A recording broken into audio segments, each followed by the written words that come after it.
In today's video, you will learn how to set up new post notification emails in WordPress using mail opt-in. And I'll be leaving a link to the documentation for this tutorial in the description down below. Alright, so from our WordPress dashboard, let's hover over mail opt-in and click on emails. Now from there, we'll click on add new, then select email automation. Alright, so next we need to go ahead and name our automation. So I'm just going to call it notification to keep it simple. And then we'll need to select a type from this drop-down menu. Let's choose new post notification and we'll use this template. All right, so now we can see a preview of what our post notification email would look like. Now on the left, we have our customization options. So we'll begin with settings. So here are the options. We already have our automation title. You can add your email subject using this field. And if you need to, you can always use the placeholders provided here. So you can use both a title and date placeholder. You can also add preview text. You can change the content type. Right now it's set to post content, but that could also be post excerpt. So you can select the best one for your use case. The content length can also be set. Right now it's at 150, but I'll go ahead and change it to 50 just so you can see how it affects the email. Moving on, we have an option to select the post type we want to send notifications for. We can also restrict to specific formats. Post categories, for example, if we click here, we can select an option from this dropdown, post tags, as well as post authors. All right, now moving on to the recipient section, we can choose a connection from the list. If we use this drop-down menu, we should be able to choose our email marketing software or CRM. In this case, I'll choose MailerLite, and I'll also go ahead and select an email list. And then we can move to the schedule section. And here we can toggle this switch to send our notification immediately after a post is made, or we can use the next option to send the email after a set number of hours, minutes, or days.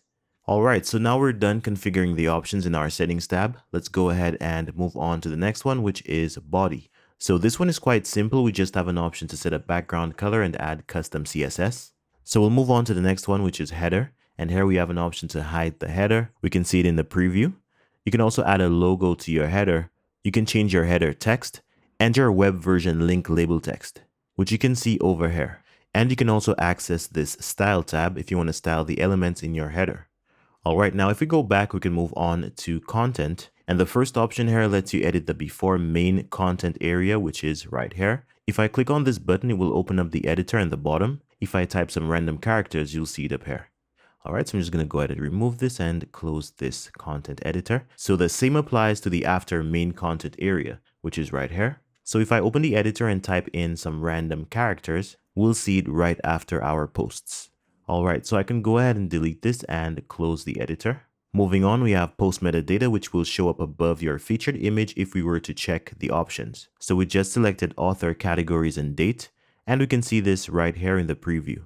Okay, so the next option here is remove title and image link to post. If you turn this on, clicking on a featured image or its link won't open the actual post. Next, we have an option to remove post content by toggling this switch. So we can see this in the preview, and we can also remove a post featured image. Now, if the featured image is turned on, we have an option to add a fallback image by pasting a link in this field, and that's just in case the featured image does not load. Moving on, we have an option to remove the read more button by toggling this switch. And if your read more button is turned on, you can go ahead and edit its label using this option. Alright, so once you're done configuring your settings, you can move on to the style tab to style your content. Alright, now let's go back to the main menu and we're going to be moving on to the footer. So here we have options to customize our footer content. We can also hide it by toggling this switch. And if we want to remove the mail opt-in branding, we can toggle this one. And of course, if you want to style your footer, you can always do so by accessing this style tab. Okay, let's go back to our main menu and we're going to move on to the preview tab. And this one is quite simple. We have one option with a drop-down menu, which we can use to change the post that's being displayed in the preview section. Okay, so now we're actually done with our configuration. So we can now go back to our main menu to send a test email to see how it would look. So I'll replace this email address with a temporary one. And I'm going to click on Save Changes, then Send. Okay, and now I'll go to my temporary email service to look for the email that was sent. So I just need to refresh this, and it should be right there. All right, so this is our post notification. Okay, so now you know how to send new email post notifications in WordPress using mail opt-in. Thanks for watching and see you next time.